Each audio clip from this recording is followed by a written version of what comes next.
पिछले कई सालों से बहुत सारे स्टूडेंट्स ऐसे हैं जो सीसेट को एक बहुत ही बड़ा चैलेंज मानते हैं। सीसेट को प्रिपेयर करने के लिए कितना टाइम सफिशिएंट है कि मतलब कितने टाइम में हम पूरा कवर कर सकते हैं और अच्छे से प्रैक्टिस भी कर सकते हैं। हमने जो 10th 9th 8th के या उससे पहले की एनसीईआरटीज पढ़ी होती हैं उसमें वैसे क्वेश्चंस नहीं होते या वो टॉपिक्स नहीं होते जो हमारे क्वांट में आते हैं। जब मैथ सॉल्व करते वक्त हमारे पास इतने सारे ट्रिक्स हो जाते हैं कि वो एक स्टैक हो जाता है और वो जब हम पेपर में जाते हैं तो आप इस बात की कंफ्यूजन होती है कि हम कौन सा ट्रिक इस पे अप्लाई कर रहे हैं। आज पढ़ रहे हैं तो शायद आप ट्रिक्स अप्लाई कर लोगे, एग्जाम में मुश्किल है। इसीलिए मेरा सजेशन मुझे यही रहता है, मैथ वाला पार्ट टफ से टफ होते जा रहा है तो उस चीज़ को हम कैसे टैकल करें। ये बात बिल्कुल सही है कि पेपर पिछले कई सालों में टफ हो रहा है। जब एग्ज़ाम में जाते हैं तो उस एग्ज़ाम पीरियड में वहाँ पर जो ड्यूरेशन होता है, अंडर द प्रेशर हम अपना बेस्ट नहीं दे पाते हैं, तो उसके लिए हमें क्या करना चाहिए। इट्स ओके कि अगर नंबर कम भी आ गए, कौन सा रियल एग्जाम है, हम मॉक को मॉक की तरह ही ट्रीट करते हैं। नमस्कार दोस्तों, स्वागत है आप सभी का आज के सेशन के अंदर। दोस्तों, आज हमारा डिस्कशन रहेगा सीसेट के रिगार्डिंग। पिछले कई सालों से बहुत सारे स्टूडेंट्स ऐसे हैं जो सीसेट को एक बहुत ही बड़ा चैलेंज मानते हैं और काफी सारे डाउट्स भी आते हैं सीसेट के रिगार्डिंग कि कैसे तैयारी करनी है या कैसे मिस्टेक्स कम से कम करें, कितना टाइम चाहिए सीसेट को क्लियर करने के लिए। आज हमारे साथ बहुत सारे स्टूडेंट्स हैं एंड आज हम आप सबके डाउट्स रिजॉल्व करेंगे, इन स्टूडेंट्स के डाउट्स रिजॉल्व करेंगे ताकि इंश्योर ये करें कि आने वाले अटेम्प्ट के अंदर सीसेट किसी को भी कोई दिक्कत ना दे। तो ये करके स्टार्ट करते हैं। मैम, अपना आप इंट्रोडक्शन दे सकते हो एंड आपका जो भी डाउट है आप प्लीज बताइए। सर, मेरा नाम नेहा यादव है, मेरा अटेम्प्ट 2027 है।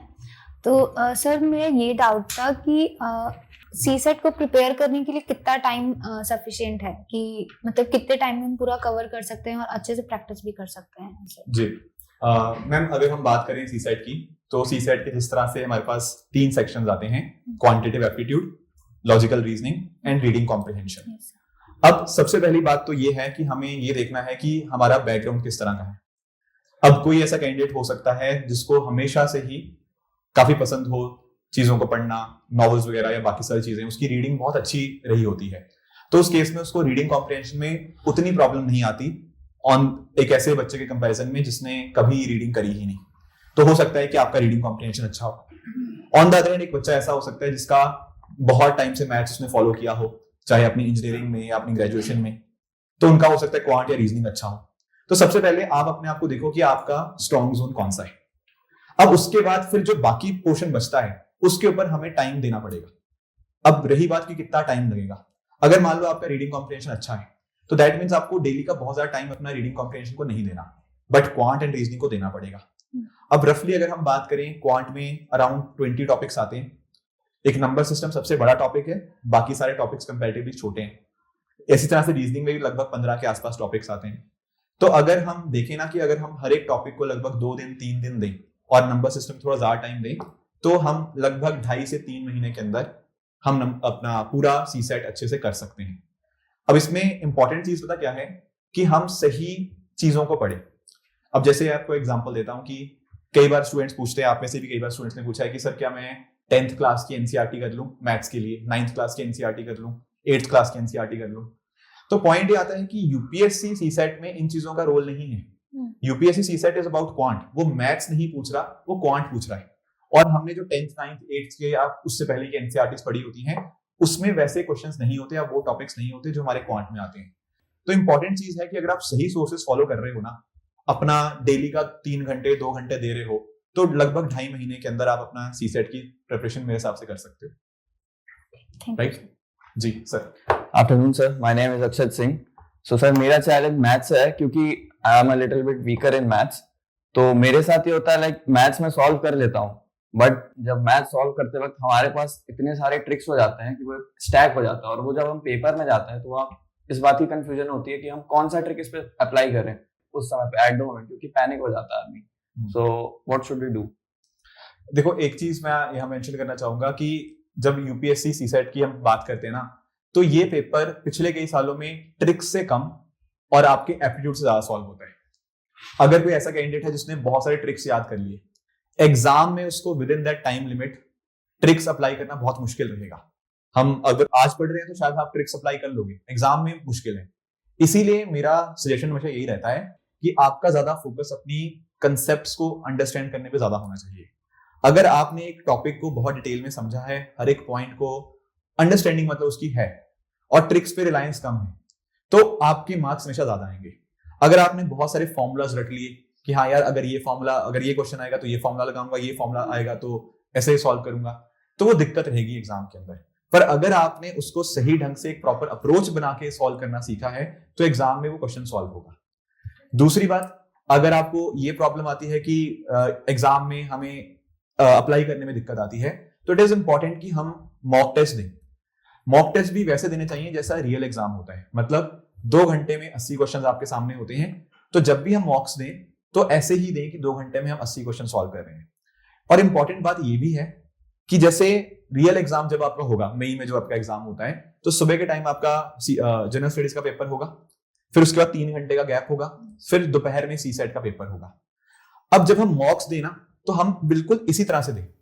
अब होता पता क्या है कि जब मॉक्स देते हैं तो कई बार ऐसा होता है कि हम मॉक्स सुबह दे रहे होते हैं या मॉक्स दे भी रहे होते हैं तो 10 क्वेश्चन अभी कर लिए, 10 क्वेश्चन शाम को कर लिए, कोई टाइम लिमिट भी नहीं देखी और वो प्रेशर वाली बात भी नहीं देखी। जब रियल एग्जाम होगा तो सुबह जीएस के प्रेशर होगा, उसके बाद कोई लोग आपस में क्वेश्चन आंसर डिस्कस कर रहे होंगे, थकावट हो जाएगी दोपहर तक, और उस थकावट में 2 घंटे में दिमाग भी नहीं चल पाएगा फिर उस टाइम। तो इसीलिए इंपॉर्टेंट ये है कि पहली चीज तो कंसेप्ट्स हमारे अच्छे रहें, और दूसरी बात कि हम जो मॉक्स की रेडीनेस करें, जो मॉक्स दें वो उसी तरह से दें जैसा आपका रियल एग्जाम होने वाला है, बिल्कुल उसी एटमॉस्फेयर के अंदर, और शाम के टाइम के ऊपर सुबह जीएस का पेपर मॉक्स देने के बाद। आई थिंक वो आपको हेल्प करेगा। Thank you sir. जी ma'am. Good afternoon sir, I am Sakshi. मेरा प्रॉब्लम ये है कि जैसे टाइम के साथ पेपर इवॉल्व होता जा रहा है और जो सीसेट वाला पार्ट है वो एकदम टफ होते जा रहा है। सारे बच्चे प्रॉब्लम, जैसे इन्होंने बताया मैथ का प्रॉब्लम है, मैथ वाला पार्ट टफ से टफ होते जा रहा है, तो उस चीज़ को हम कैसे टैकल करें? जी, एक चीज मैं यहाँ पे थोड़ा सा मैं स्टूडेंट्स के लिए भी हाईलाइट करना चाहूंगा। ये बात बिल्कुल सही है कि पेपर पिछले कई सालों में टफ हो रहा है, और 2023 का पेपर खासकर सबसे ज्यादा टफ था पिछले कई सालों में। तो बात तो ठीक है कि पेपर टफ हो रहे हैं, पर अगर हम उनका नंबर देखें कि कितने क्वेश्चन टफ हैं आउट ऑफ 80, तो हो सकता है 10 क्वेश्चन टफ हैं, हो सकता है 15 क्वेश्चन टफ हैं, हो सकता है 20 क्वेश्चन टफ हैं। अगर आप कोई भी पेपर उठाओगे तो 20 से ज्यादा क्वेश्चन टफ नहीं थे किसी भी साल के अंदर। अब मेरा कहने का मतलब यही है कि हमारा ज्यादा फोकस उन चीजों पे होना चाहिए जो इजी या मॉडरेट के क्वेश्चन हैं। अगर आप 1 सेकंड के लिए टफ क्वेश्चन को साइड भी कर दें, आपके पास अभी भी 50-60 क्वेश्चन ऐसे बचे हुए हैं जो आपको टैकल करने हैं। अब टेक्निकली हमें चाहिए तो 6 मार्क्स ही क्वालिफाई करने के लिए। अब होगा पता क्या, अगर आप टफ क्वेश्चन के पीछे भागोगे उससे 2 चीजें हैं। एक तो आपका टाइम जाएगा, हो सकता है एक क्वेश्चन को सॉल्व करने में 2 मिनट, 3 मिनट, 4 मिनट लग जाए, और हो सकता है इतना टाइम देने के बाद वो क्वेश्चन सॉल्व भी ना हो, उससे आपका कॉन्फिडेंस फर्दर डाउन जाएगा। इसीलिए जब हम प्रैक्टिस करते हैं, मेरा हमेशा अप्रोच यही रहता है कि आपको ना क्वेश्चन प्रैक्टिस करते समय ये समझ आना चाहिए कि कौन सा क्वेश्चन आसान है, कौन सा मॉडरेट है, कौन सा टफ है। अब अगर 80 क्वेश्चन आ रहे हैं, उनमें मे भी हो सकता है 30-35 क्वेश्चन आसान हो, 20 क्वेश्चन या 25 क्वेश्चन मॉडरेट हो, और 20 क्वेश्चन मान लो टफ हो। अगर आपने अपने पेपर को राउंड में अप्रोच किया, राउंड मतलब पहले राउंड में आसान वाले क्वेश्चंस किए, दूसरे राउंड में मॉडरेट लेवल के क्वेश्चन किए, तीसरे राउंड में टफ वाले क्वेश्चंस किए, अगर इस तरह से स्टेप बाय स्टेप हर एक राउंड के हिसाब से आप करेंगे ना, आपके इजी और मॉडरेट क्वेश्चन हमेशा हो जाएंगे। अगर टफ क्वेश्चन छूट भी गए, कोई घबराने वाली बात ही नहीं, आपने इजी और मॉडरेट अच्छे से सॉल्व कर लिए हैं, तो कहीं ना कहीं आपका पेपर काफी हद तक अच्छे से सॉल्व हो गया है। तो पॉइंट पता क्या होता है, गलती क्या होती है, पेपर टफ है आई नो, पर वो 15 क्वेश्चन ही टफ है। अब हमने उन 15 क्वेश्चन पे इतना टाइम वेस्ट कर दिया, हमारे पास बाकी इजी और मॉडरेट क्वेश्चंस करने के लिए टाइम बचा ही नहीं। तो जितना इंपॉर्टेंट सीसेट में ये है कि हमारी नॉलेज कितनी अच्छी है, उतना इंपॉर्टेंट ये भी है कि हम पेपर अटेम्प्ट किस ऑर्डर में करते हैं। अगर आपने 5 क्वेश्चन गलत उठा ली ना स्टार्टिंग में, आपको कॉन्फिडेंस भी नीचे आ गया, टाइम भी वेस्ट हो गया, आते हुए क्वेश्चंस भी नहीं होंगे। इसीलिए यही चीज हमें क्लासेस के अंदर भी सीखनी है, यही चीज मॉक्स के अंदर भी सीखनी है कि कैसे पेपर को अटेम्प्ट किया जाता है। सीसेट में अटेम्प्ट क्या करना है जानना जरूरी है, पर उससे बाद इंपॉर्टेंट ये जानना जरूरी है कि क्या अटेम्प्ट नहीं करना। जब ये बात सीख ली, ऑब्वियसली टाइम के साथ सीखेंगे, जब ये बात सीख ली तो कहीं ना कहीं एग्जाम में अच्छे मार्क्स आएंगे। I hope that answer your question. Thank you sir. हाँ जी गुड आफ्टरनून सर। सर मेरा नाम हिमांशु शर्मा है जी। सर मेरा क्वेश्चन ये है रीडिंग कॉम्प्रिहेंशन के।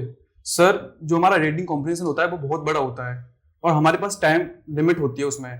तो सर हमें जो रीडिंग कॉम्प्रिहेंशन या टाइकल होता है, जो कि हम उसमें जीएस की नॉलेज लगा देते हैं, कि सर हम या तो जो हम रीडिंग कॉम्प्रिहेंशन होता है उसे हम पढ़ के क्वेश्चन पढ़ के जब सॉल्व करें, या पहले कॉम्प्रिहेंशन सॉल्व करें फिर जब आंसर दें जो क्वेश्चन जो होता है। देखो, इसमें दोनों अप्रोचेस काम करती हैं। अब हर किसी का ना अपना अपना तरीका होता है। जैसे फॉर एग्जांपल एक अगर आपकी लेट्स से अगर आपकी रीडिंग स्पीड काफी अच्छी है, और जैसे मैं इनको बता भी रहा था कि कुछ लोग ऐसे होते हैं जिनको काफी लंबे टाइम से पढ़ने का एक आदत होती है, तो वो स्टूडेंट्स क्या करते हैं कि वो फटाफट एक पैराग्राफ में क्या लिखा हुआ है उसकी असेंस को बहुत आराम से समझ जाते हैं, उनका अंडरस्टैंडिंग बहुत इजीली हो जाती है कि राइटर यहाँ पे क्या कहना चाह रहा है, क्या इसका मीनिंग है, क्या इसका इन्फ्लुएंस है। तो आई थिंक ऐसे कैंडिडेट्स के लिए तो मैं यही सजेस्ट करूंगा कि वो अपने पैसेज को अच्छे से पढ़ें एंड फिर वो क्वेश्चन को अप्रोच करें।